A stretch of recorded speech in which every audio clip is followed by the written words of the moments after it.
அஸ்ஸலாமு அலைக்கும் வரஹ்மத்துல்லாஹி வபரகாத்துஹு. ஹிஜ்ரா இரவு உயிரையே அர்ப்பணித்த தைரியம். அலி ரலியல்லாஹு அன்ஹு அவர்களுடைய வாழ்க்கை சம்பவத்தை தான் பார்க்க போகிறோம்.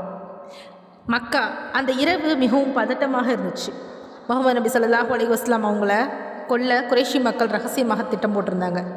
ஒவ்வொரு கோத்திரத்திலிருந்தும் இளைஞர்களை சேர்த்து ஒரே நேரத்தில் தாக்கி முடித்து விட வேண்டும் அப்படின்னு நினச்சாங்க.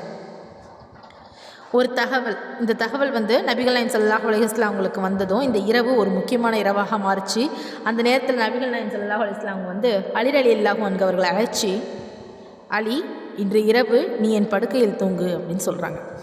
அலி ரலியல்லாஹு அன்ஹு அவங்களும் உடனே புரிஞ்சுக்கிட்டாங்க, வெளியே எதிரிகள் காத்திருக்காங்க, அந்த படுக்கையில் படுத்தா நம்ம உயிருக்கு ஆபத்து அப்படின்னு புரிஞ்சுக்கிட்டாங்க. ஆனால் அவங்க ஒரு நொடியும் தயங்கலை.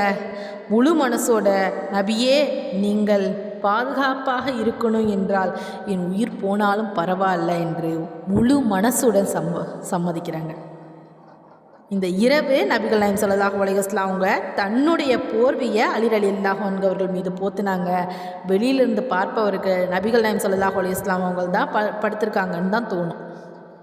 வீட்டுக்கு வெளியே கத்திகளோட எதிரிகள்லாம் காத்திருக்காங்க. ஆனால் வீட்டுக்குள்ளே அலி ரலியல்லாஹு அன்ஹு அமைதியாக படுத்திருக்காங்க, எந்த பயமும் இல்லாமல் முழு நம்பிக்கையோடு. அந்த இரவு முழுவதும் அவர் உயிரை பணைய வைத்து நபிகள் நாயகம் ஸல்லல்லாஹு அலைஹி வஸல்லம் அவங்கள பாதுகாக்கிறாங்க. காலை வந்துருச்சு, எதிரிகள் உள்ளே புகுறாங்க. போர்வையை எடுத்தாங்க, அதிர்ச்சியில் அங்கே பார்க்குறாங்க. ஏன்னா அங்கே நபிகள் நாயகம் ஸல்லல்லாஹு அலைஹி வஸல்லம் அவங்க இல்லை, அலி ரலியல்லாஹு அன்ஹு அவங்க தான் இருக்காங்க. அவங்க கோபத்துடன் கேட்குறாங்க, முகமது எங்கே அப்படின்னு கேட்குறாங்க. அலி ரலியல்லாஹு அன்ஹு அமைதியாக சொல்கிறாங்க, எனக்கு தெரியாது அப்படிங்கிறாங்க. அந்த ஒரு இரவு ஒரு இளைஞன் தன் உயிரை பணயம் வைத்து நபிகள் நாயகம் ஸல்லல்லாஹு அலைஹி வஸல்லம் அவர்களை பாதுகாத்தான். அது வெறும் தைரியம் இல்லை, அது அன்புடைய உச்சம், நம்பிக்கையுடைய உச்சம், தியாகத்துடைய உச்சம். சுப்ஹானல்லாஹ், எத்தனை பேருக்கு இவ்வளோ தைரியம் வரும்? இந்த மாதிரி இன்னும் பல உண்மையான சம்பவங்களை தெரிஞ்சுக்க நம்ம சேனலை சப்ஸ்கிரைப் பண்ணுங்கள்.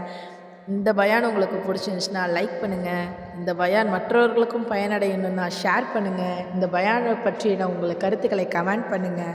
இன்ஷா அல்லாஹ் அடுத்த வீடியோவில் போர்களில் அலி ரலியல்லாஹு அன்ஹு அவர்களுடைய சாகசங்களை பற்றி பார்ப்போம் இன்ஷா அல்லாஹ். அஸ்ஸலாமு அலைக்கும் வரஹ்மத்துல்லாஹி வபரகாத்துஹு.